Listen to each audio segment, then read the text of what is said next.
I'm built to win. Apply myself, I filled it in. No time for the doubt, they counted me out, I'm getting it in. Yeah. No time for no loss, I'm paying the cost, I'm in it to win. Yeah. Diffuse. Mine, it can't be diffused. If you ain't thinking the same, then we playing by different rules. You can't see the vision, we living at different views. Until we complete the mission, keep getting up, never snooze. I walked a mile in my shoes, had the mind of a fool, chasing diamonds and jewels. Trust me, I was confused. Started minding my business and used my mind as a tool. Ended up finding my purpose and found the time to get to it. They told me I couldn't do it, they told me I couldn't make it. They sold it, could never break it. That's sadly mistaken. I need a piece of the pie, I want it so bad I can taste it. They told me like Toby, keep on running, toes they gon' take them. Refuse to lose, built to win. Apply myself, I filled it in.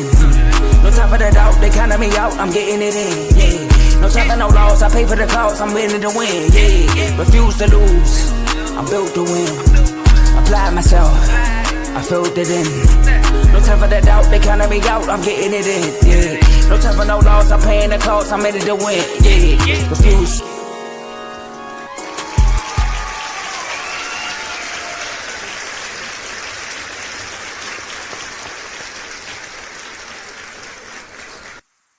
Super Bowl Sunday is around the corner. Welcome to Unfazed. I got my boy Ajae. I'm JJ. As y'all can see, we got a great episode for y'all today. On a Saturday night. Got my days messed up, AJ. And like I said, tomorrow we got the Super Bowl, Patriots versus Seahawks. We had an NBA trade deadline happen 2 days ago. We got a lot to talk about today. I'm doing great. I'm excited to talk about these sports. But AJ, my boy, I know you kind of say your team is not in the Super Bowl, but you still represent with the shirt. How you feeling?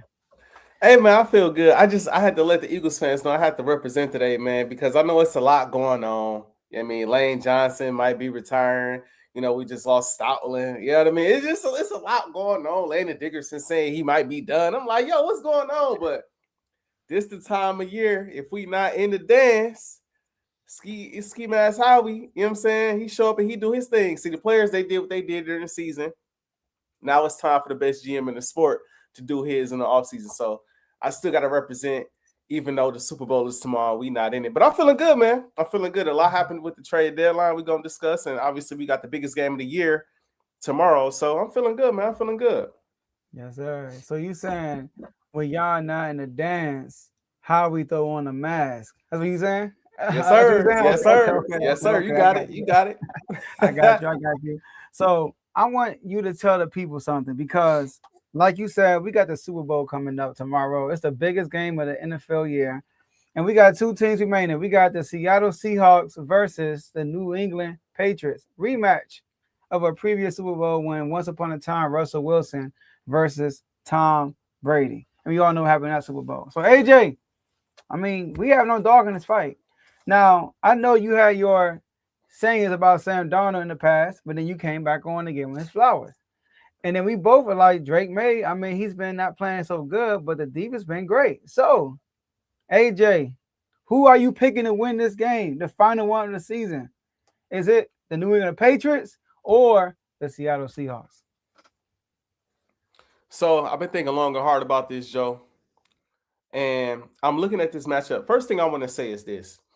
To the Patriots fans, to the Seattle Seahawks fans, congratulations for making it to the Super Bowl. This is a major accomplishment.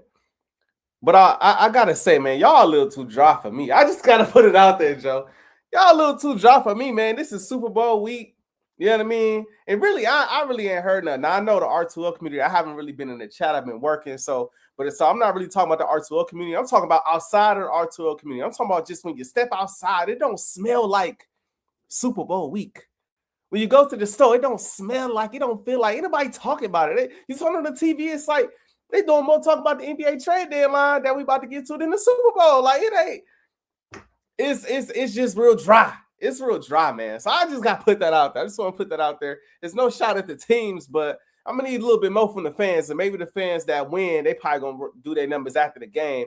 But you should be doing your numbers before the game. You know what I mean? Like, you know what I'm saying? But, I had to get that out the way. As far as the game is concerned, like I said, I'm doing a lot of thinking about this game, Joe. And one thing that sticks out to me about this game is how great Seattle's defense is, how great the overall roster is, and how well they've been playing this year from start to finish. Their competition level has been there as far as the teams that have played, not only in the regular season, but then they just went up against the team in the Rams, in the NFC Championship that a lot of people thought were going to go to the Super Bowl and knock them off in the shootout, right? Whereas the Patriots, they haven't really played that level of competition, but I feel like they've been riding this high. Drake May don't play well. The defense show out. The defense don't play the best. Drake May show out, at least during the regular season. But the Pats have a ton of momentum, whereas the Seahawks have momentum, but they're also the better team. Seahawks heavy favorites. I'm going with the Patriots. And the reason why I'm going with the Patriots is this. While I will say there hasn't been a lot of Super Bowl talk out there, it doesn't feel like Super Bowl week. I think a part of the reason why it doesn't feel like Super Bowl week is because everybody seemed to be on one side of the fence. Everybody seemed to be like, Seattle gonna run away with it. Seattle gonna smoke them. Seattle gonna this. They the better team. They the better this. And I'm like, this is the Super Bowl though. A lot of people thought the Chiefs was better last year.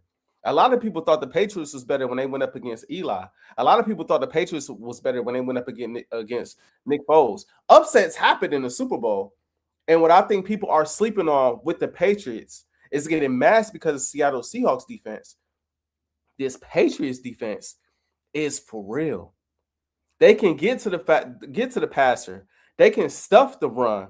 They can strap you down on the outside. I think this defense is going to come to play. And I said this last episode, and I'll say it again. I made the comparison to my dog, Jalen Hurts. I know Drake May hasn't had the greatest playoff run yet, but that man is now a second-team All-Pro. That man was just like a vote or two away from winning MVP. He has not had a great postseason, but he is due for a game. You can't convince me you have played this well all season long. Get to the postseason, all of a sudden you're non-existent, and then at this stage, you still play the same way you've been playing all postseason long, and don't none of that regular season magic, kick up when it's time to win in the Super Bowl. Like, at some point, that Drake May is going to come out, and I don't see a better game to do it in, right? The offense that they have built with the coordinators they have there, the coaching staff they have there, I just think the Patriots are in prime position. It's going to start with the defense, though. Get pressure on Sam Darnold. The Rams lost because they couldn't get pressure on Sam Darnold. Let's just call a spade a spade. He was back there in the pocket, calling his wife and kids, ordering takeout. You know what I mean? Like, he was back there doing whatever he wanted to do. And then by the time you got pressure on him, it was a little too late. He was already in rhythm. We've seen Sam Darnold when you get pressure on him, when you get him to the ground, right? You see most quarterbacks when you get pressure on them, but specifically him, the guy who famously came out and said himself, I'm seeing ghosts. So it's like, if you get pressure on him on that side of the ball and make it a close, grinded out football game, and Drake May can be the Drake May of the regular season and just make plays when it matters most, I think the Patriots are going to win this game. So I'm rocking with the Patriots. I also like a side of me, Joe. While I give Sam Darnold all the credit in the world, there's still a speck of skepticism there for me, where it's just like, he got this far. Are we sure he's not going to choke? Are we sure? That's all. Look, he the heavy favorite. You know what I mean? Everybody already like Seattle gonna do this. Seattle, the defense, Sam Darnold, he might be top 5. Is he elite? It's some conversations being had right now. And I'm like, he's earned it. Joe. He's had 2 great seasons in a row. He's had a very solid, NFC Championship game. He's had a very solid NFC Championship game. He's a big part of the reason why the Seahawks are here right now. But now that Patriots defense, Mike Vrabel has had 2 straight weeks to prepare for Sam Darnold. That defense has had 2 straight weeks to look and say, how do we slow down JSN? Should we shadow JSN? Should we double JSN and put Gonzo on a guy like Cooper Kupp and then let Shaheed do whatever? Because if Shaheed beats you, you live with it. Like, you just, with a defense, the way the Patriots are built, with a defense like that, you have options. You have different tools you could utilize against this offense. If you stuff the run, you get to Sam Darnold in the pocket, I think you got a great chance to take them out. Defense elite. I just seen Stafford light him up. No, I'm just saying. I don't know, Joe. I don't know. If I had to bet my money, I'm still not putting it on Sam Darnold. I can't do it. He got to show me, Joe. Give me the New England Patriots winning the Super Bowl by a score of, let's say 23. Let's say 23-20. And I was going back and forth on this too. Who would be my Super Bowl MVP? It's between two people. It's between Drake May and Stephon Diggs. Because I think Stephon Diggs is going to have a big game. I do. But I think that normally it goes to the quarterback. And if Drake has the type of game I envision him having, it's going to go to him. So I'm saying Patriots 23-20, Super Bowl MVP, Drake May. All right. So before I get into my pick, I'm going to echo your words. This Super Bowl is boring. I got to tell you, it's boring, man. Yeah. My wife just asked me this now before I came out here in the studio, right? And she said, we talking about, should we have a Super Bowl party? And we haven't even made the decision yet. It's tomorrow. Usually it's set in stone. We got it ready. And she like, do you really care about this game though? Like, do you care about the Patriots or the Seahawks? I said, I mean, as a fan, I do care. And for R2, I care. But people act like they don't care. Like, AJ, I live here. Mm-hmm. I see the hats, I see the jackets, I see the clothes when people walking by, but I don't hear the conversations. I don't hear it, you know. So it's kind of disappointing. I want to say that, and like you said, people are talking more about the NBA trade deadline, and people talk about more of these coaching moves than they are about the Super Bowl. So, but back to the Super Bowl, who I got. First of all, congratulations to both teams. Let me say that. I think the reason why the Super Bowl is boring is because of the two quarterbacks. I mean, although Drake May is an MVP candidate, and rightfully so, I think the closeness of the MVP vote is accurate. That's how close it was, in my opinion. He hasn't really played like an MVP in the playoffs. And then you got Sam Darnold. You know, no matter how well he plays, it's Sam Darnold, how people going to look at it. But this is a clash of two defenses. You know, Seattle was the number one scoring defense in the NFL. New England was second. You know, so these are the top two defenses you can really say. You know, you got Houston in there because Houston had offensive deficiencies that caused their defense to be put in bad situations. That's a different story. But I'm going to go with the Seahawks to win this game. All right? And it's not because of the underdog. I mean, sorry, they're the favorite. I wrestled with this, and I almost picked the Patriots. And I think you picking the Patriots lean me more towards the Seahawks, to be honest with you. All right? So when I look at the Seahawks, I say, have they really – okay, everybody's saying their schedule is tough because they got this hard division. But what defenses have they played? Because we saw the Patriots play against some great defenses in the playoffs, right? And then I did my research, you know, and they played the Texans. Put up 27 of them boys, you know? The Texans, they played Jacksonville, Texans, Vikings, and the Rams twice. All of those teams are either top 10 in scoring or top 10 in total points. They won all those games except for one of the Rams games. So Sam Darnold, has he played great? I'm not gonna say he hasn't played great. That's the thing about this team, both teams, as we saw. See, the quarterback play doesn't have to be great for them to win these games. So it's really going to come down to others like the run game. So the Patriots, for example, they are, I believe, a top 5 defense when it comes, or top 3 or top 2, like high top in rushing yards allowed per game. The thing about the Patriots, teams don't run the ball on them a lot because they play a weak schedule. So they got a lot of leads early in the game, and then it turned into a passing attack. Rushing yards per attempt, they are 10th. So they are actually weaker. When you run the ball enough, they get weaker. So one thing about Seattle, they're going to run the ball. Shout out to Clint Kubiak. They are going to run the ball. They run the ball 5th most in the NFL right now.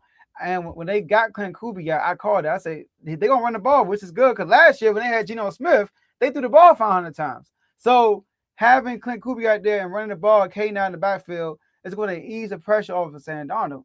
So, and Seattle defense, and then I see Drake May against these top defenses, and he also looks Sam Darnold-ish. Now, I know we talk about Sam Darnold, who led the league in turnovers in the regular season. Drake May is leading the league in turnovers in the playoffs. The only time he didn't turn the ball over was the Broncos game. Now, in the Broncos game, his first pass should have been an interception, but it got dropped. And then in the second half, he didn't even throw the ball. So he didn't give himself an opportunity to turn the ball over.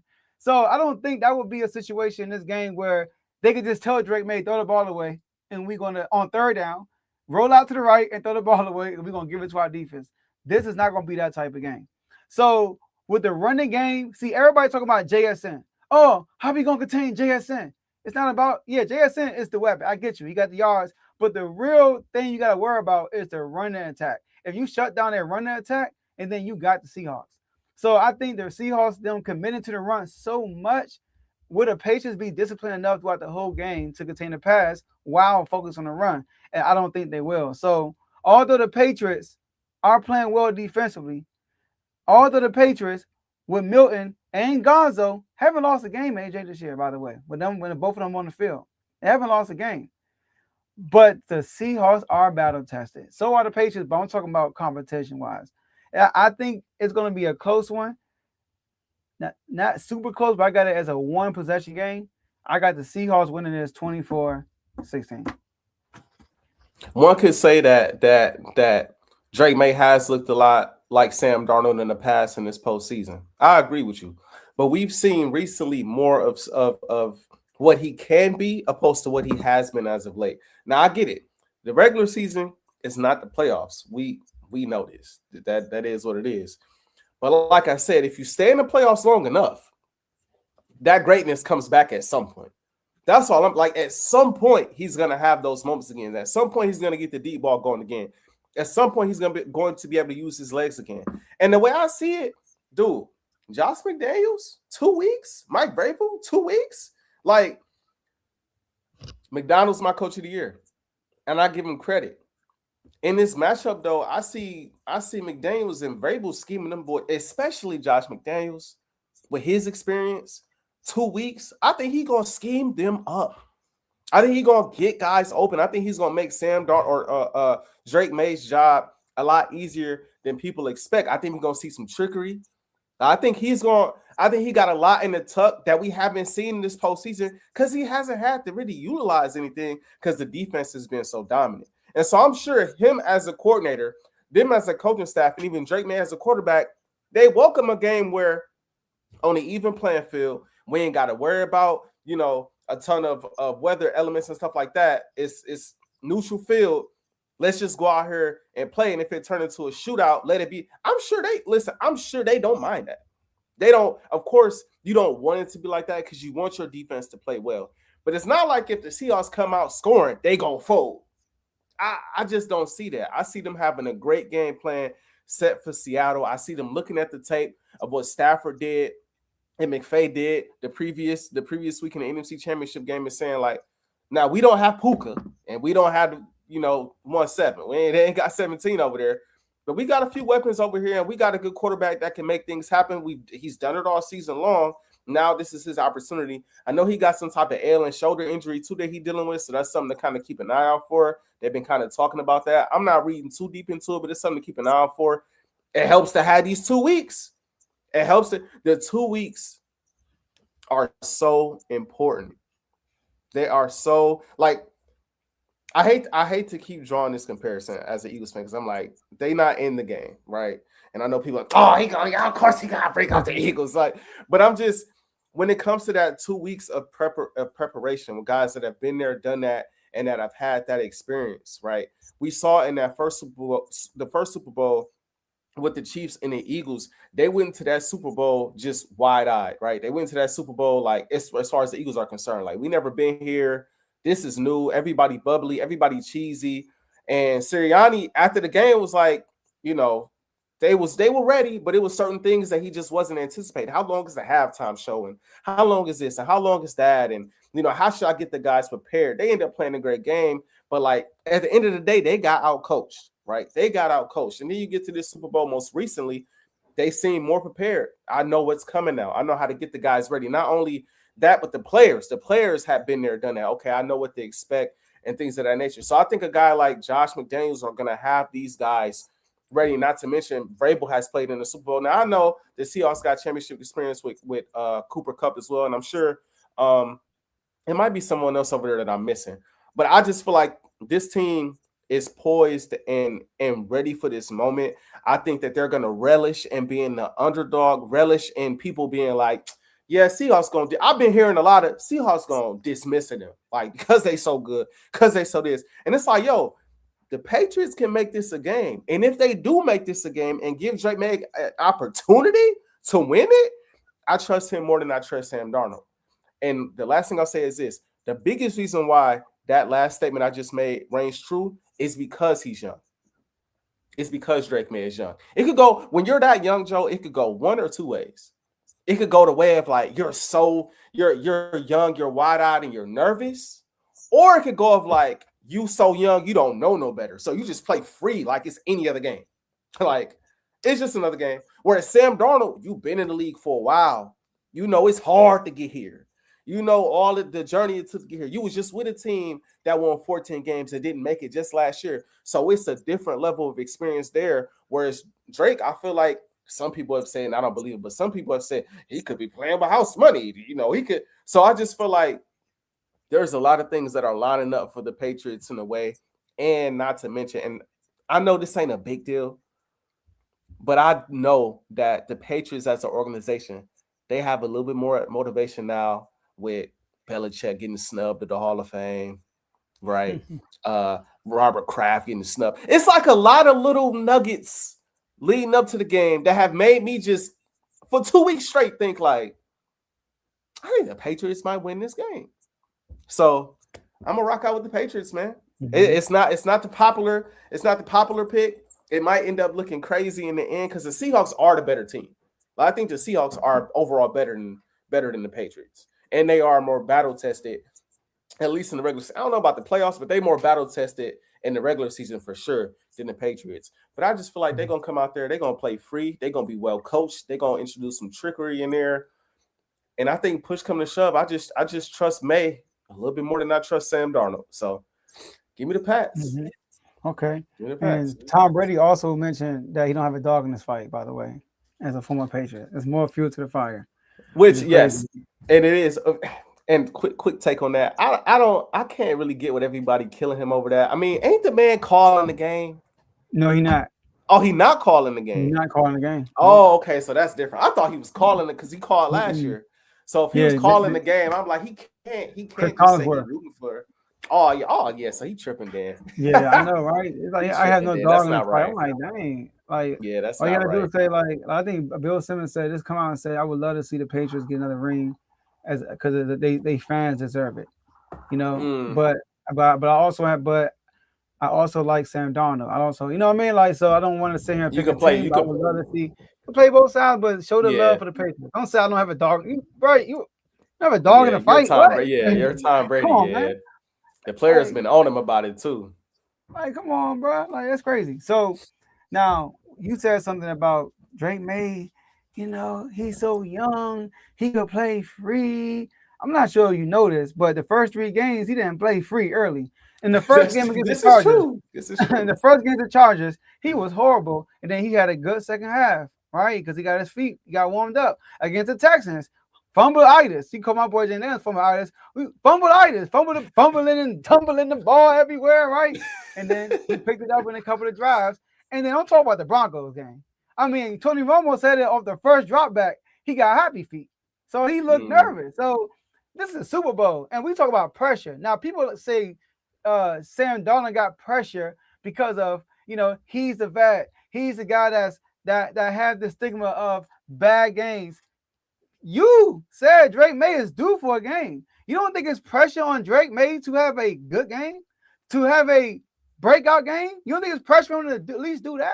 I think I think it's pressure on him for sure. Do I think it's as much pressure on him as it is Sam Darnold as the favorite? Absolutely not. It's the Super Bowl, so of course it's pressure. Mm-hmm. Of course, it's the Sam Super Bowl. Darnold pressure is higher. Yeah, his pressure is higher. Yeah. But with the combination of him being young and also looking nervous and not rattled, but nervous in these first 3 games, you never know. And Mike McDonald, I know he's not an offensive genius. I know he ain't Sean McVay. He ain't Kyle Shanahan. I mean, he ain't Nick. Ain't an offensive genius. He's not a lot of these guys, right? He just had to. You had to. But one thing about Mike McDaniel, I know you said Josh McDaniel's gonna scheme these boys up. He got 2 weeks. I heard a clip. No, I'm not for this because the clip. He said he see his son for 30 minutes a week. Who said that? Mike McDonald, because he's so locked in. He's always in the office. He said he see his son every Thursday for 30 minutes, bro. Now, I'm not gonna be like that. But he's all football. You don't really hear too much about him. Like, he's all football. We're talking about a defensive guy that came to an offensive mind, the 2 best offensive minds in the NFL, and beat both of them. And now we're talking about I know Matthew Stafford had a good game. Did you know that passing the ball didn't convert on 3rd down?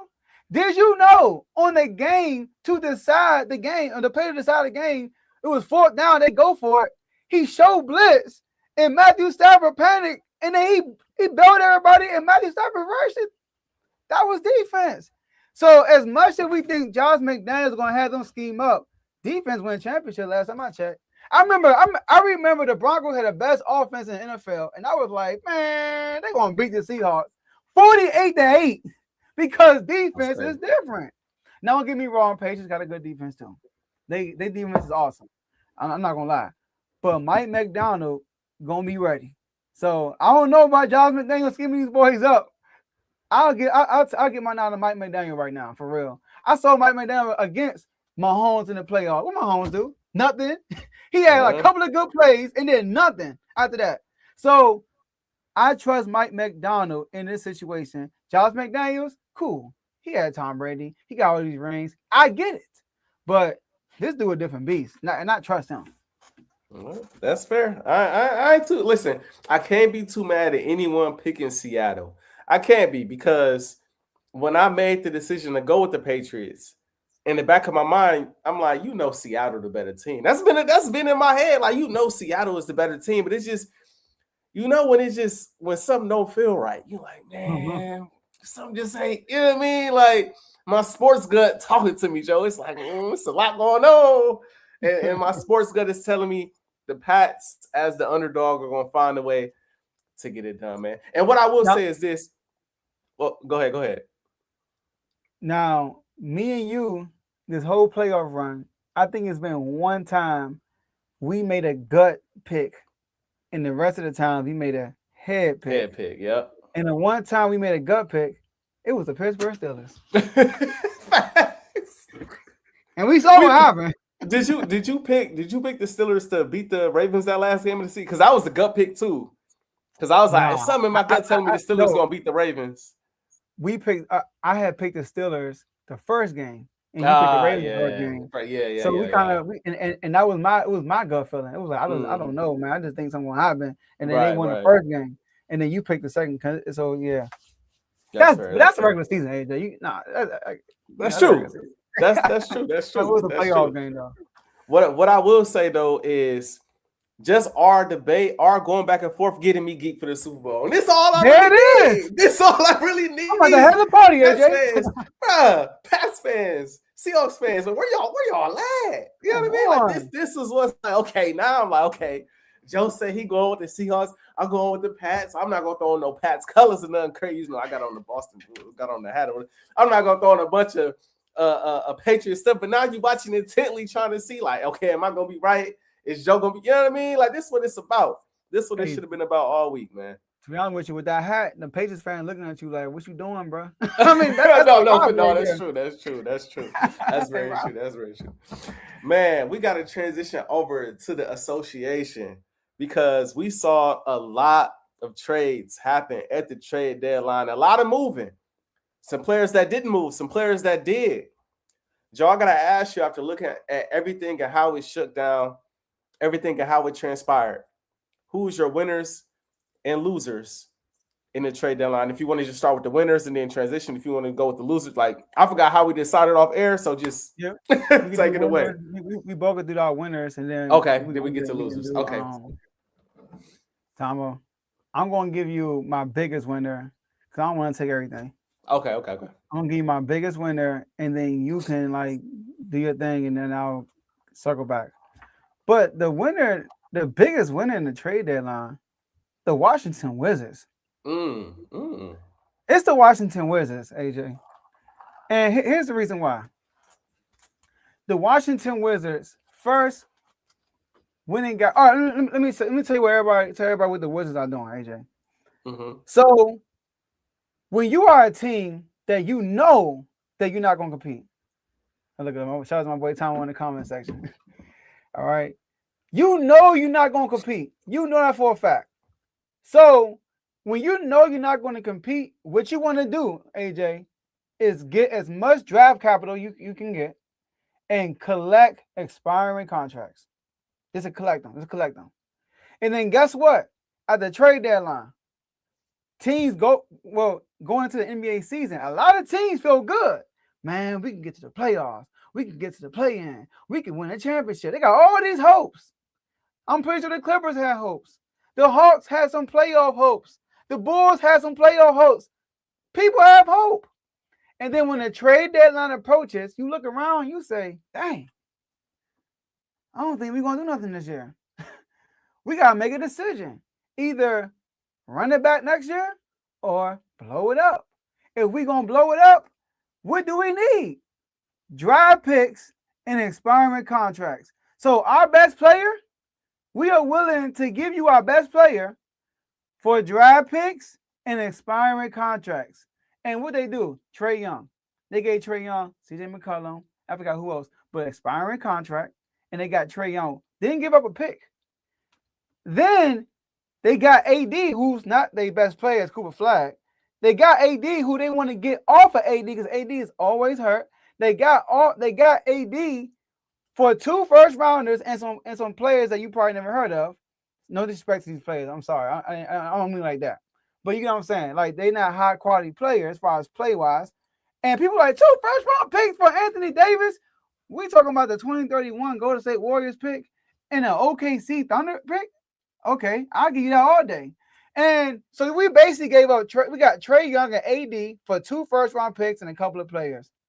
And then on top of that, AJ, Trae Young, AD, y'all can chill. Just go ahead and chill. Because guess what? If we don't get the top 8 pick, we lose our draft pick. So we're going to tank this year. And we're going to grab another draft pick next year, a high draft pick to add on to the arsenal we have. So I like that. They told AD, don't even play this year. Rest up, get healthy. Him next to Alex Sarr. I think that would be good for Alex Sarr. 2 defenders will make up for Trae Young's deficiencies offensively. So I think the Wizards, the moves they made in this trade deadline, it's going to put them from, we talking about worst team in the East to maybe a top 6 or 7 seed in the playoffs next year. So I'm going to say the Wizards are the biggest winner of the trade deadline. I'm not mad at that. I know seeing AD in the Wizards jersey, yuck. That's all I got to say, man. Oh, that's disgusting. That's all of the photos I've seen. I'm like, what in the world am I seeing right now? There's a lot. I feel like there's a lot of teams you could throw out there that are winners right now at the trade deadline. But for the most part, for me, I want to focus on teams that are still competitive right now, right? Like the Wizards look like they're going to be competitive in the future, given Trae Young and AD staying healthy and them, being there for the foreseeable future, because that's a big deal with both of them. Both of them are injury prone, right? But those are 2. You know how I feel about Trae Young. You know how I feel about AD when healthy. They could be 2 of the best players. Yes, disgusting. Disgusting. They could be 2 of the best players at their position any given year. We've seen Anthony Davis lead the Lakers in scoring, in the championship run. We seen, Trae Young get all the way to an Eastern Conference final. So we know what they can do when they're healthy, when they're motivated and playing at their best. But I like what OKC did. Oh, okay. See, okay. Jeremy McClain, I think that's a really good pick for them. I think OKC right now is in a spot where they just won the championship last year. They came out strong. They came out super strong this year. They was hooping. They was balling. They looked like they was going to surpass the Warriors and get that, what was that, 73-9 record? Yeah. They looked like they was on pace to do that. And then all of a sudden they ran up against them Spurs. And the Spurs gave them some L's. And ever since then, it's been rocky. Now, they still winning games, but now they got injuries piling up, right? Williams been out, SGA down right now. And so I think for the OKC Thunder, I think they're a team that at this point is like, all right, man, let's just get healthy and get to the postseason. And any way you can add that type of depth to your team is crucial. A guy that can come off the bench, space the floor, hit big shots, make threes. He's not a great defender, obviously. You're not going to go out there and strap up, right? But you got a bunch of other guys that can defend on that team, right? A guy that can spell for SGA from time to time, a guy that can spell for Jalen Williams from time to time, a guy that could, like I said, just get buckets. Just give us consistent buckets. People forget. I know he's had a down year this year. He's been battling injury. I know he tore his meniscus, right? He got a lot of stuff going on as far as injury, so he hasn't been that great. Hasn't really been available as much this year. And his first game with the team was like, kind of more of what we've already seen. But this guy is not far removed from being rookie of the year. He's still young. He's still young and still has an incredible ceiling. Now you pair him with this young OKC team, a championship team, right? I'm not dissing the Sixers, but the Sixers ain't OKC as far as how the team is built, as far as the experience there, as far as what you can learn, as far as just being a part of an organization that is actively winning and pursuing championships. I think you can get the best version out of him at this point in his career, when him still being young and impressionable, learning from guys like SGA, Jalen Williams, even being able to learn from guys defensively like Alex Caruso and players like that. Like I said, he's not going to be an amazing defender. But when you play with defenders like that, that kind of amps up your intensity as well. Again, the culture kind of changes you once you get to a different location like OKC.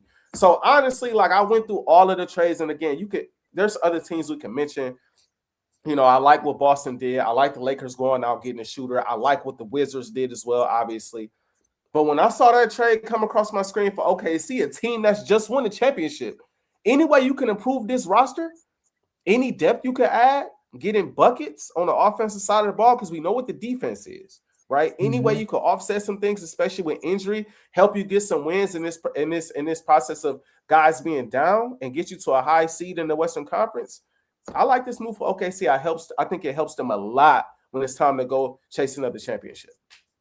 I think the biggest, I like that too. I like that move. But I think the biggest win now move that I saw was the Celtics getting Vucevic. That was my number two. That was my number two. Yeah, I like that move as well. Because they're third in the East right now.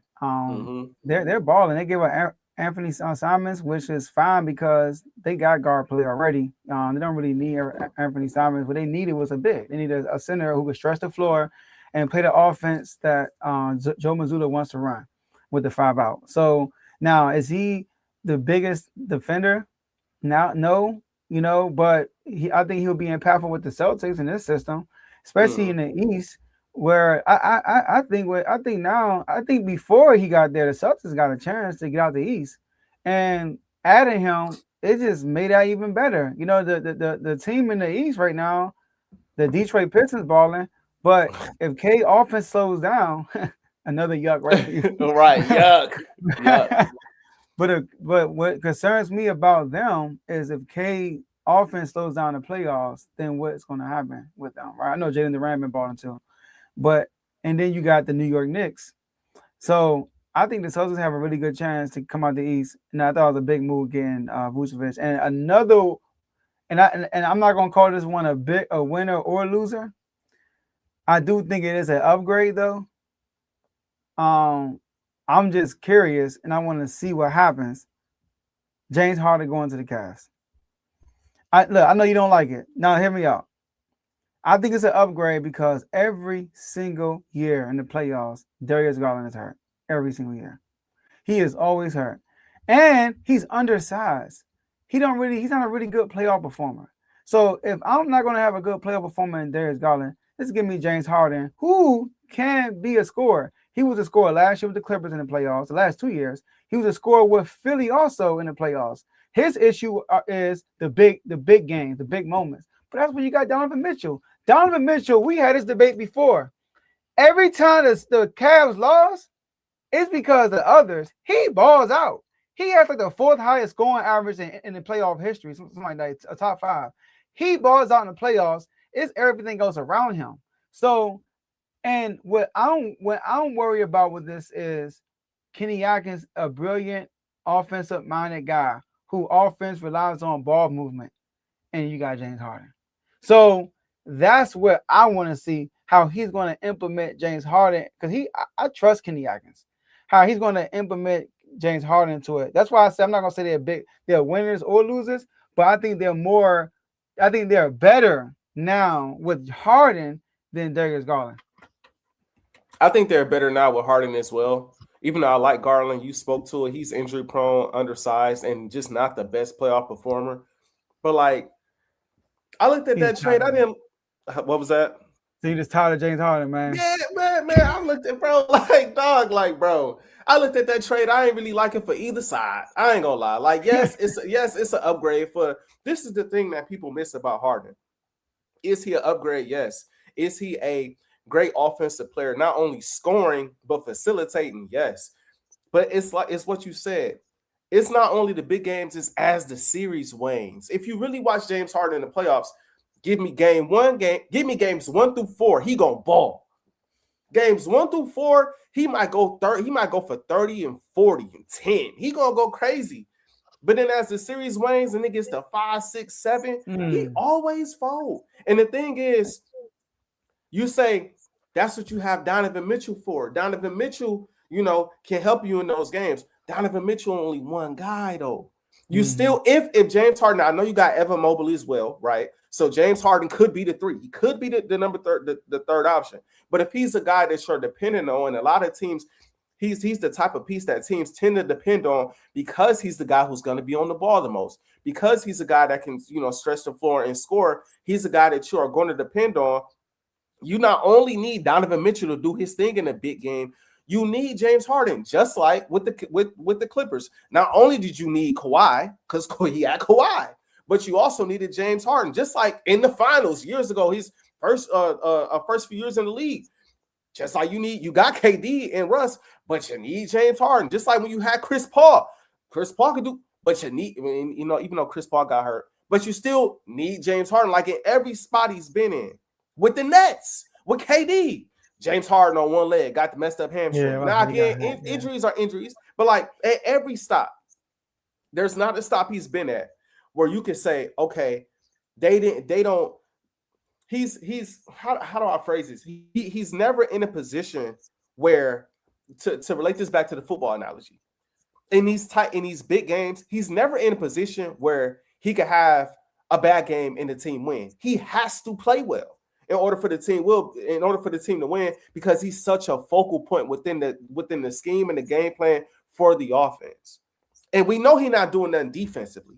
So like he has to play well offensively. And when he doesn't, and he turning the ball over, or he not shooting the ball, or when he is shooting, he not effective, then you end up losing more times than not, because you need him to show up, and that's been a story at every turn. But I want to get to some losers, Joe. Okay. I want to get to some losers because again, every trade deadline you have your winners and you have your losers. And the first, I'm gonna point out two that I'm gonna pass to you because I don't want. I have some, but the first loser to me, the Mavs, bro. The Mavs, bro. Like, and I'm not gonna harp on this too much because it's self-explanatory to me. Like, you brought AD in. If you're Nico Harrison, who's not here anymore, but you brought AD in, like, this is gonna be the focal point. This is gonna be the defensive ace. Defense wins championships. he only played, I want to say 5 games for y'all, for real. He played like 5 games for the Mavs.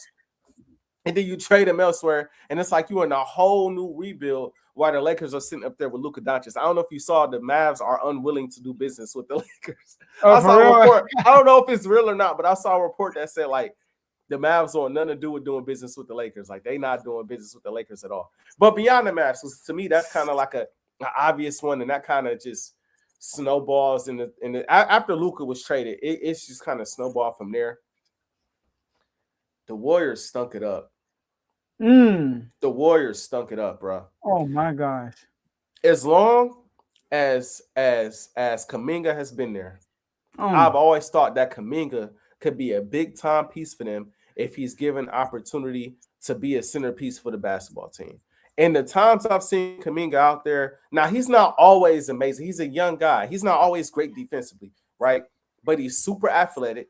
He can be streaky from the outside. He can attack the basket. He could be like a spark plug. And given the opportunity, he could have been a big piece to help them. And I feel like for whatever reason, Steve Kerr just don't like him. He just didn't seem to like him. Y'all put all y'all chips, basically said all y'all chips in the middle of the table and said, we finna go get Giannis. We gonna trade Draymond. We might trade Kuminga. We can trade whoever we want to. Everybody's on the board but Steph Curry. Right? Everybody's on the board but Steph Curry. So then you don't get Giannis because the Bucks say, you know what? We probably get some better deals if we just wait to the offseason, which was smart by the Bucks. Like, you just wait to the offseason. It's going to be more teams that's lining up to get Giannis, right? It's going to be, we're going to know where everybody lined up in the draft, right? It's going to be more opportunity to get more bang for our buck. Let's just hold on to Giannis for the rest of the season and not rush this decision. And then, who knows? Maybe this offseason, we able to make a move and keep Giannis here and happy. Maybe, just maybe. But let's just take our time with making a decision. So they say we're not going to do it. And now the Warriors are stuck going out and getting Kristaps Porzingis. Who, again, Porzingis, good player. I thought he was a big-time player for the Celtics, you know, when they went and won the finals just recently, a year or so ago. Like, he made some big plays, right? But that's not the piece, bro. That ain't it, bro. And I feel like at this point in their career, they have been reaching, grasping for straws to find the right pieces to put around Steph to put him in championship contention at least one more time. They went out and got Jimmy. Jimmy was playing well for a minute, but then Jimmy got hurt, you know. Or let's rephrase. They went out and got Jimmy. Jimmy was playing well, but then they got to the playoffs and Steph got hurt. Then you run it back there, shit like, all right, everybody healthy. Now Jimmy then got hurt. Now it's like, all right, well, Giannis is out there. Let's try to get Giannis. Can't get Giannis. I know at one point they was like, well, let's try to get LeBron. LeBron ain't coming out there. So now it's just like, you're stuck. You're not going nowhere in this Western Conference, right? Steph is only one man over there, and you don't have nearly enough firepower to compete in the Western Conference still, and you're wasting Steph's last years. And so I think, to me, outside of the Mavs, I think the Warriors are the biggest losers at the trade deadline. Yo, the Warriors were my biggest loser because I said this, and I think I said this in the chat. Mike Dunleavy has been terrible to me since he's been a GM. He's been terrible. He could not follow up what Bob Myers did. Bob Myers did an awesome job as a GM when he was over there, and Mike Dunleavy comes there and stinks it up. The only thing he really did was get Jimmy Butler. AJ, the only difference between Porzingis and Anthony Davis, one white and one is black. Both of them injury prone, bro. That's it. It's the same thing. Yeah. Healthy, Porzingis would be really good with the Warriors. He's a shot blocker, and he can stretch the floor. Look what he did with Boston. Stretch the floor out. But he can't stay on the floor. Same thing with AD. He'll be good if he's healthy, but can't stay on the floor. So, and then Kuminga situation. You've been hoarding this dude for years, not trading him while not playing him. That's the dumbest thing I heard. Like, you bringing down his value by not playing him, and then you trade him, and look what you get from him, Porzingis. It was the Warriors. The Warriors are favorite. They are trying hard to get Giannis. And then we heard Miami. Okay, Miami and Warriors. Then we heard the Timberwolves. And then I heard the Warriors don't have enough. Y'all deal trash. Then they got so desperate. Draymond got thrown in the mix. Draymond camp was expecting for him to get traded. And then everybody looking like Draymond. He go with Steph. But how good will he be with us? Let's keep it a buck. Draymond got an attitude problem. Draymond brings drama. So do I really want to trade for Draymond, who's an aging player? I get it. He's a winning player. But what are his attributes other than dribble handoff to Steph Curry and good defense? So the Warriors' assets are garbage. Yes. Like, that's the biggest problem. Who on their team do you want? Who on their team do you want? They are losers. And the reason why they're losers because Steph might just, I don't know, man. What Steph's time, like, I don't know what his contract look like. I don't see Steph like asking for a trade, but when his contract goes, is he gonna be like, oh, like, next year is his last year, AJ? Next year is he gonna sign an extension? Right. Like, I don't know how you can at this point unless you just hell bent on being a Warrior for life. You just loyal because he got his rings. You know what I mean? He said he do want one more. You know, him and Bron. You know, he want to get one to Bron. Right. So he want one more, and he's capable of getting one more. If y'all put something around him, how do you not attract people to Steph? Yeah. I mean, I look at the landscape of the NBA, AJ, and the two players that I feel like, I would love to play with him, KD and Steph Curry. Yeah, those are the two players that I feel like every team will be like, we would love to have him on our team because their skill sets go everywhere. Like, you go put Steph on any team and they will be better. You put KD on any team and they'll be better. Oh, shout out to Carl in the comment section. But I have a loser kind of similar to your loser with the Mavs. Because your loser with the Mavs is not the fact that they traded AD. It's the whole picture. It's the big picture with the Mavs, right? The Chicago Bulls. Once upon a time, they had Zach LaVine, DeMar DeRozan, Vucevic, Lonzo Ball, and Alex Caruso. Do you know they are all gone right now? And they got 0 first-round picks for all those players. They've been since Lonzo Ball got hurt, they've been a playing team every single year. And then they all gone. Guess what? They got nothing to show for it, AJ. They literally got nothing to show for it. Like, Big O in the chat, like, man, we trading everybody. I'm like, oh, you should be happy. Like, yeah. Like, y'all need to start over, bro. Y'all need a new start. Y'all need to get rid of everybody and start new. The problem is, whoever y'all GM is did a terrible job flipping all that to what y'all got right now. So I do like Rob Dillingham being there. I think me and Jay want to talk about this off air. Rob Dillingham, he needs to be in a situation where he can just hoop.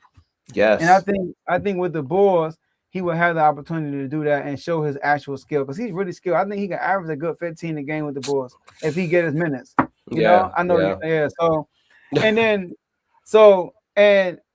so I think like I wrote down the Warriors and the Bulls. Bulls for a big picture, but as far as a deadline itself, I think it's by far the Warriors because of what they're trying to win a championship. And they didn't. They probably got worse for real because Porzingis might get hurt, bro. I'm sorry, he might get hurt, and Kuminga is there. So, your sound just went out. Sorry. Say something. I can't hear you now.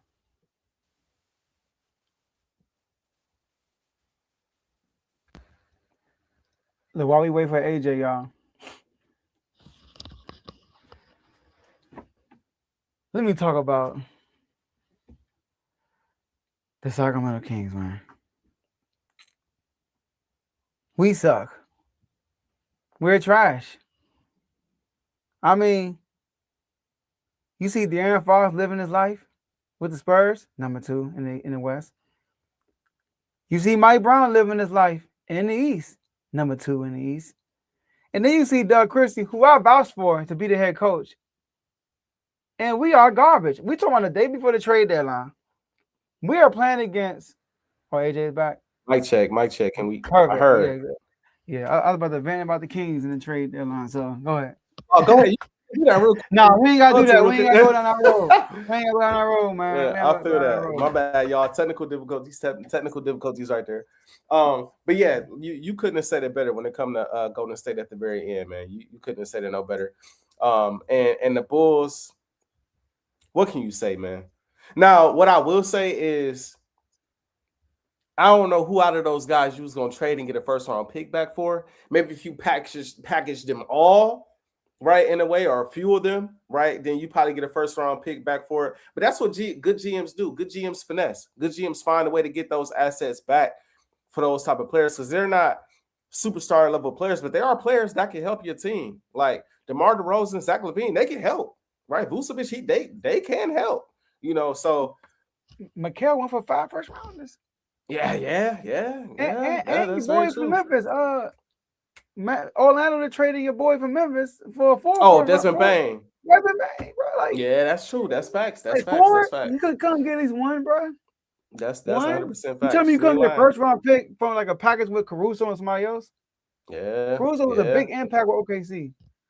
You ain't lying. You ain't lying about that. You ain't lying. I ain't mad at that. I ain't mad at that. Yeah. I do. Oh, go ahead. Before you want to go, I want to ask you a question about NFL topic, if you're okay with it. For sure. Yeah, go ahead. All For right. sure. The NFL honors. Mm. Matthew Stafford won MVP. How you feel about that? You know how I felt about it. I picked Stafford as the MVP, and I strongly believe that it's a little controversial because it's a regular season award, but as the playoffs unfolded, it was like, come on, y'all, get it right, get it right, bro. Now Drake May again had a sensational regular season, but I thought Stafford was better than him in the regular season, and then it just transferred over into like what Stafford was doing in the playoffs was ridiculous. Yeah, I mean, he was hooping. He the sole reason why they beat the Panthers, because they were struggling against the Panthers, and then he almost went out there and beat Seattle in the shootout. So that his playoff run was looking very spectacular. So I liked it. I liked it a lot. I didn't really have nothing. I was shocked it was as close as it was. Yeah, one vote. I was shocked it came down to one vote as a determining factor. I thought it would be a little bit more, not landslide, but not decided by one vote. But yeah, it was expected for me. I would have been more shocked if Drake made. And I just think again, just imagine. Let's just for a second, given what we've seen this postseason, just imagine if Drake won MVP, bro. Given what we've seen, again, it's a regular season award, but like you naturally looking at both quarterbacks in the playoffs too. Like, man, how they going? These are two guys going for the MVP. It's no way you looking at Drake made this postseason to being like, yeah, he the MVP over a guy who's just killing it in Stafford. So yeah, I didn't mind it. I didn't mind it at all. Facts. Well, I didn't mind. Josh Allen got 2 first place votes, which it was clearly a 2-man race. Yeah.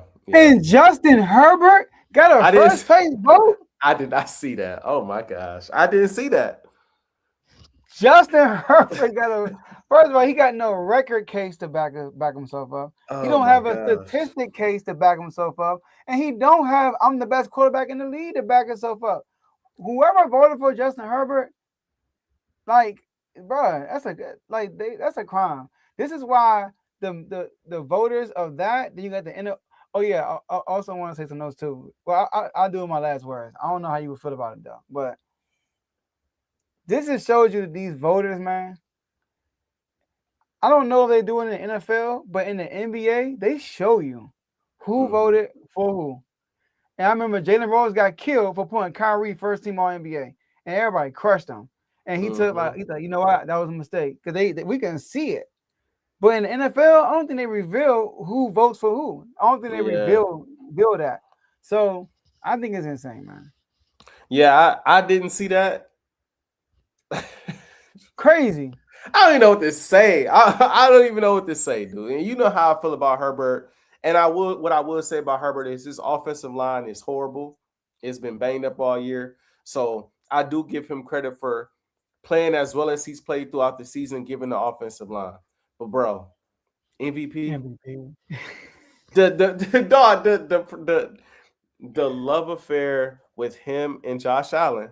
And with Josh Allen, honestly, I know I'm a part of a certain club when it comes to Josh Allen. So shout out to them, FJA. Y'all, I'm with y'all. But I just want to say some of it is warranted because Josh Allen he nice. He's that guy. And he's had those big overall picture. He's had those big time games. You know, even though we don't think he deserved to win MVP over Lamar, he did win MVP. He's done a lot more, right? So some of it is understood. But when it comes to Herbert ain't shown us nothing. And everybody thought I remember. I'm old enough to remember debating with people and hearing people talk. Oh, he got Harbaugh now. He got Harbaugh now. Now they're gonna be in the Super Bowl. Now they're gonna win their division. Now they're gonna win it. What have they done? They haven't been to the Super Bowl. They haven't won their division. They've gotten to the playoffs and been one and done every time they've made it. So it's like, what I mean. But he gets so much love. You never hear him slandered or anything or talked about in the same light as these other quarterbacks that we know. We ain't got to throw the names out there. Jalen Hurts, Lamar Jackson. You know what I mean? Like we never hear him talked about in those type of lights when it comes to him playing bad. It's about everyone else. It's about the offensive line. It's about what the defense did or didn't do. It's about everybody else. But yeah, that needs to be publicized. Who put that vote behind Herbert? Because that's insanity. It's crazy. It's insane. And I'm glad that didn't cost the person who deserved to win MVP the award, because one vote went another way. Right. One vote goes to someone else. So you're basically throwing that vote away in a way. And then Drake May wins, and it's like, and the difference again is one vote. Oh, crazy. We need to evaluate how we voting for these awards. And we need to evaluate how we're voting for Hall of Fame too, in my personal opinion. All of that needs to be taken into account because these things are big for careers, yo. Yeah. These things are big for careers. You know, they make or break careers. They make or break your money too. Winning MVP, I'm sure that's a bargaining chip. Maybe even MVP votes. Yeah. I mean, Hall of Fame votes. You know, Hall of Fame bargaining. Contract negotiation chips, like all of that matters. Pro Bowl, all of that stuff matters in the grand scheme of things. When it's time to get paid, and when it's time to get into the Hall of Fame, and when it's time to negotiate endorsement deals, all of that stuff matter. So like we got to really take into account how these awards are being handled, because it's getting a little wild. But again, I'm glad Stafford won. I'm glad Myles Garrett got his Defensive Player of the Year. Shout out to Jazz Sam for getting the Offensive Player of the Year. I wasn't mad at the rest of it. I thought the rest of it was, you know, I was happy with the results of the awards for sure. I thought it was funny how Caleb last year he was on the bad end of the Player of the Year, and this year he won Player of the Year. You know, so shout out to Caleb for that. But let's wrap this up. It was a good show, man. I'm glad we agreed with the Super Bowl. I figured we would. I said I know he's not picking the Patriots. I'm definitely going with the Patriots. So my last word, AJ. And my bad. And shout out Mike Vrabel too for winning Coach of the Year. Coach of the Year. Shout out to Mike Vrabel. Shout out to Mike Vrabel. Thanks. Shout out to him for that. Maybe that's something that they put in the Seahawks locker room though as motivation for them. Like, dang, like y'all give it to our guy. You gave it to Vrabel. I know. Yeah, he was a cat. It's great. They should have Mike McDaniel too. Like between them two, I'll take Mike McDaniel. He had a tougher schedule, toughest division, and was number 1 seed. So, but shout out to Mike Vrabel. My last words. Now this is right here gonna be controversial, AJ. All right. I don't know if you're gonna agree with me with this one, okay? The Hall of Fame. So when I first heard the Hall of Fame news, I was like, what? Bill Belichick, 8 Super Bowl champion at the Hall of Fame. Whoever didn't vote for him is jealous. They probably are jealous, all that stuff. They wrong. Then I thought about it, AJ. And then I said, now if I had a vote, I'm voting for Belichick to get in. But if somebody didn't vote for Belichick because he cheated, Can I be mad at that? Because at the end of the day, I'll give you an example. All right. And I'm still lost over J-Mo. J-Mo told me this too. Drake and Kendrick, right? That whole beef happened. Once you found out, this is back on Pusha T. Once you found out that Drake had a ghostwriter, did it ruin his credibility with you a little bit? Definitely. It did. You was like, you know what? Now I'm kind of questioning if you actually wrote this. You know what I mean? Like, no, did he actually write this though? So any debate you have, you're not mad at somebody making him the best rapper, but you're not mad at somebody saying, nah, because he got a ghostwriter. You ain't mad at that. It's the same thing. Am I saying Belichick is not the best coach? I think he is. But can I be mad at somebody for not voting for him being first ballot because he cheated the game? And people might say, well, everybody did it. Well, he got caught. I'm sorry. Yeah. He got caught. What's wrong is wrong. And when you cheat, what you do get questioned. Am I saying he always cheat? And probably not. But he did. So I can't get mad at the guy and say, but he cheated. But I know he cheated, but he's still good though. But he cheated though. So I just want to say that if people truly didn't vote for him because he cheated, then I understand it. I would have still voted for him. Now, if you're not voting for him because of just pure hate and jealousy, that's what some people think it is, then that's wrong. But you like, just my heart is not going to allow me to put him in the first ballot because he got caught cheating twice. You know what I mean? So he'll be Hall of Fame, but not first ballot. We can't have a cheater as a first ballot. So I understand it, and I just want to put it out there because I came on the show with like, man, they tripping. And I got to be honest. I don't feel that way no more. Now, once again, would I vote for Belichick? Yes, I'm voting for Belichick. But I understand a guy who says, no, I'm not voting for him. All right, get out of the way. Commanders, two new coordinators. I'm happy for that. I see my boy Jay and Daniels doing these interviews and stuff. It's good to hear you talk. You know what I mean? And I ain't gonna lie, my boy he sound a little more humble. He always sound humble. Maybe he sound the same. I just look at him differently. As I'm watching, I'm like, dang, this man not in the playoffs. like God, please. Cause last year the conversation was like, man, you got to the MC Church game, like, yeah, you know, and we like, man, I was happy with where we were, and now it's like, dang, I'm not satisfied. I know your standards a little higher, but I'm not satisfied. So I'm just like watching. I'm like, dog, I can't wait till next year. I just can't wait till next year and see how we're gonna respond. NBA season. I know Shea didn't play, but the Spurs whooped on the OKC Thunder. Like, they beat them again, bro. Like they just been just owning them. So I'm looking forward to the Eastern Conference side of the playoffs, and I hope the Spurs and OKC match up in the playoffs. They have to. I feel like it's gonna be a classic one. So shout out to my boy Ajae. Shout out to everybody in the comment section, and appreciate y'all for tuning in on a Saturday night. You could be out partying, but you out partying with us. For sure. Appreciate everybody for tuning in to today's episode, man. Everybody on my channel, Timeout or Full Timeout, everybody on the R2 channel, everybody watching on Twitter, everybody watching on Facebook, everybody watching on Twitch, wherever you watching YouTube, make sure you like, subscribe, share, retweet, repost, all that good stuff. Hit all the buttons, comment, show us some love. We got content pumping for y'all all year long. I have to quickly respond to what you said about Belichick. Aside, I'm not gonna lie. A side of me has thought about that.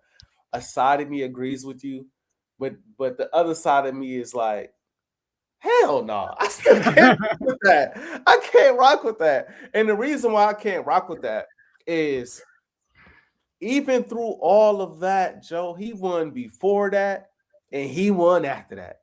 You caught me. You got me red-handed. Now I'm gonna rattle off 2-3 more rings.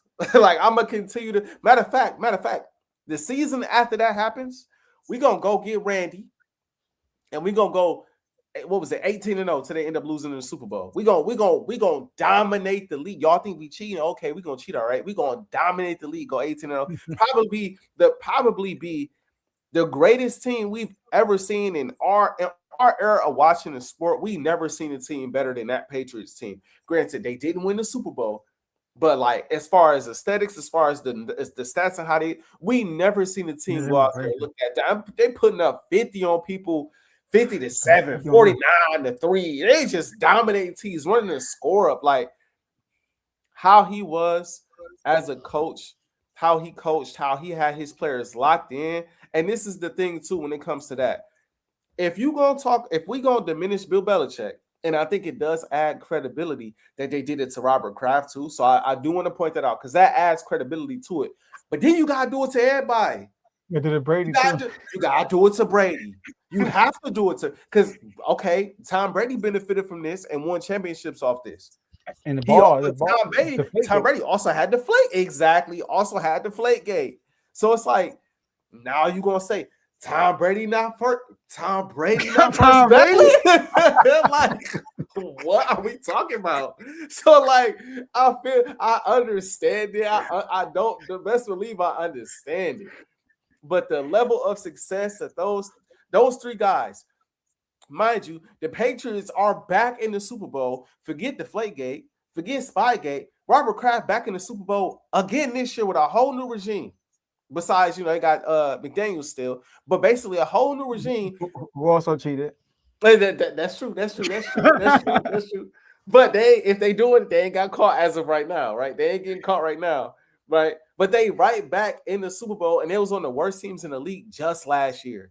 So it's like this organization under Bill Belichick, under Tom Brady, under Robert Kraft has shown you that no matter what you say, no matter how you feel about them, they have cheated. They have, smeared the lines here. They cross lines. But no matter what, even when they not cheating, they ain't getting caught up on nothing. They still not only winning, they're dominating. But again, if we gonna do this, Ty Law don't need to be in the Hall of Fame. You know what I mean? Like a lot of these dudes from them Patriots teams, that era, a lot of them dudes who have to come out the Hall. They got to come out the hall. Then you got to hold everyone accountable because everyone benefited from them cheating. That's why I think it's a slippery slope because you can't just hold Bill Belichick and Robert Kraft accountable. You got to hold everybody accountable. You got to hold it. And while you at it, listen. If and I get it, Stephen A. This supposed to be last words, but I just have to get this off. Stephen A.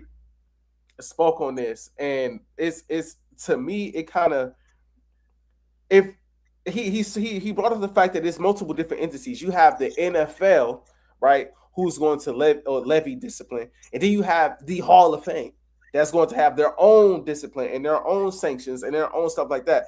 But the way I see it, if it was that egregious, yank them rings, yank the rings too.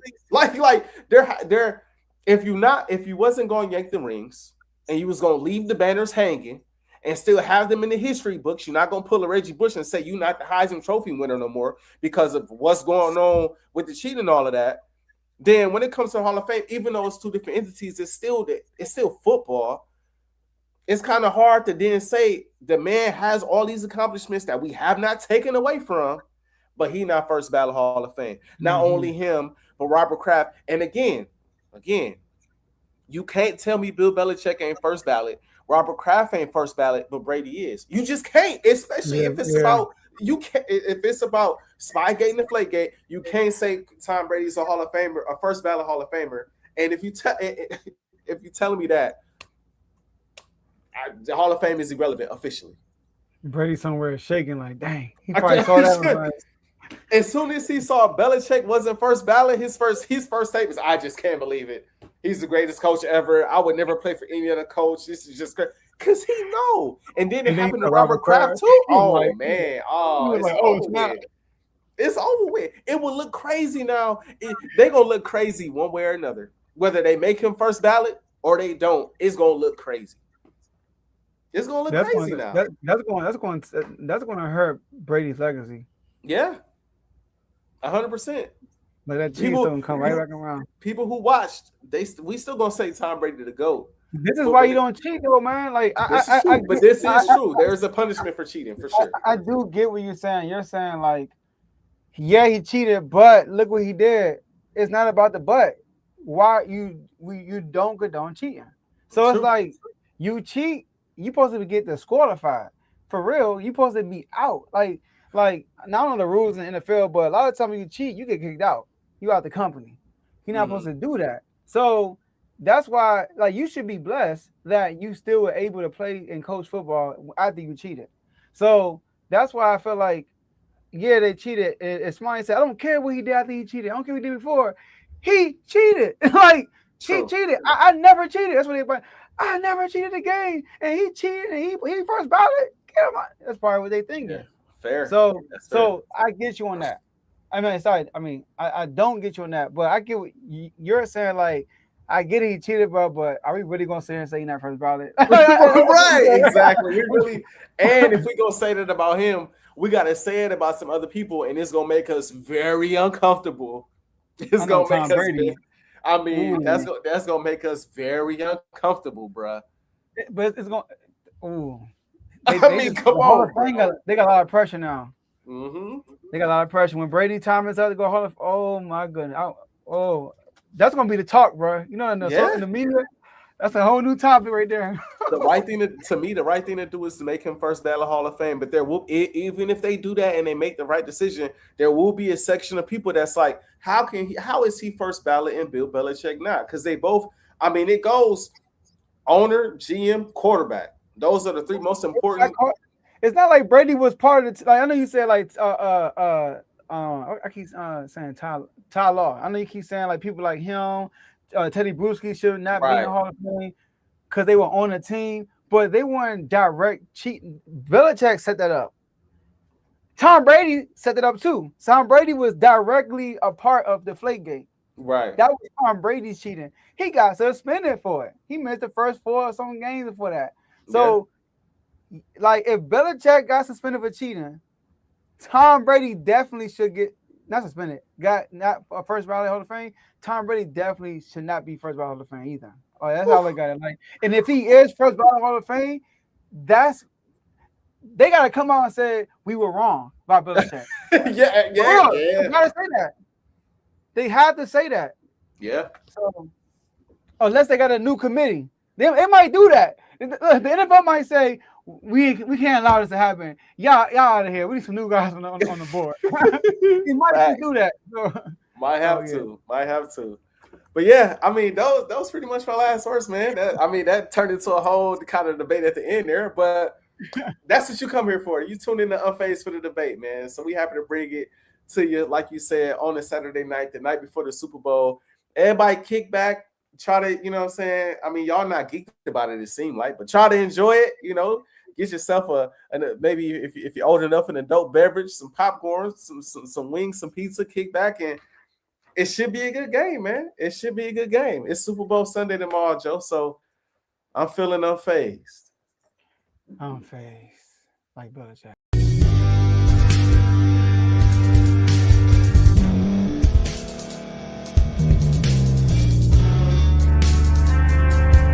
Thank you for staying to the end. If you're watching this on YouTube, please like this video, subscribe, and also hit that notification button so you can be notified next time we put out a video. If you're listening on any podcast platform, subscribe and hit that notification button, y'all, so you can be notified we put out another podcast audio. And last but not least, hit that share button. No matter what you're listening to or watching it, hit that share button and send it to somebody that you know that would love to watch this episode you just listened to. So once again, thank you for staying to the end, and we'll see y'all in the next episode.